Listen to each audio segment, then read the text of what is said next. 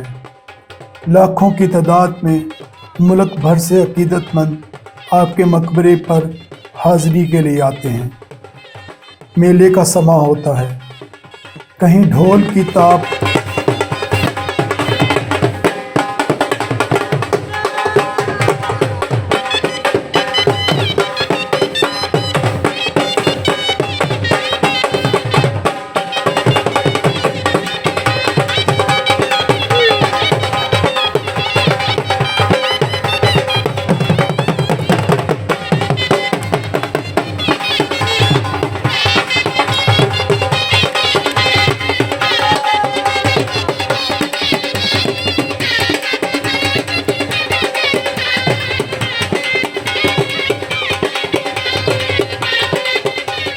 تو کہیں میلے کے روایتی کھانے، قتلمہ، اندرسے اور جلیبیوں کے اسٹال،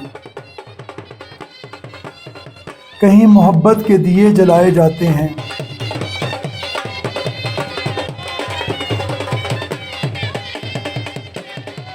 تو کہیں ذکر الہی کی محفل سجائی جاتی ہے۔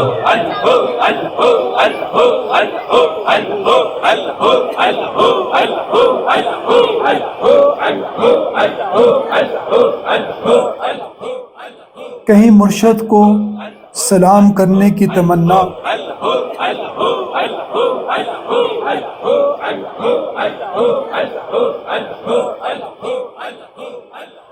کہیں پاؤں میں گھنگرو باندھے رنگوں میں لپٹے مرشد کو منانے کی کوشش۔ عشق بلے نو نچاوے یار تے نچنا پیندا اے، سامنے ہووے یار تے نچنا پیندا اے، آجا یار دے دیدار، آجا یار دے دیدار، ہائے عشق بلے دے ویڑے وڑیا، اندر پامبڑ مچیا، عشق تے کنگرو پا کے بلا یار دے ویڑے نچیا، گل ہو جائے یہ وسو بار تے نچنا پیندا اے، سامنے ہووے یار تے نچنا پیندا اے، آجا یار دے دیدار، آجا یار دے دیدار۔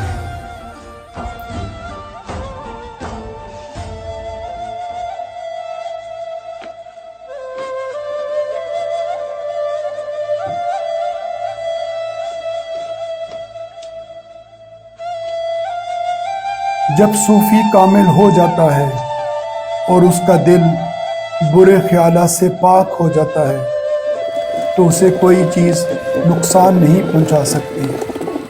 وہ خود بادشاہ ہے اور تمام دنیاوی بادشاہ اس کے تابع ہیں۔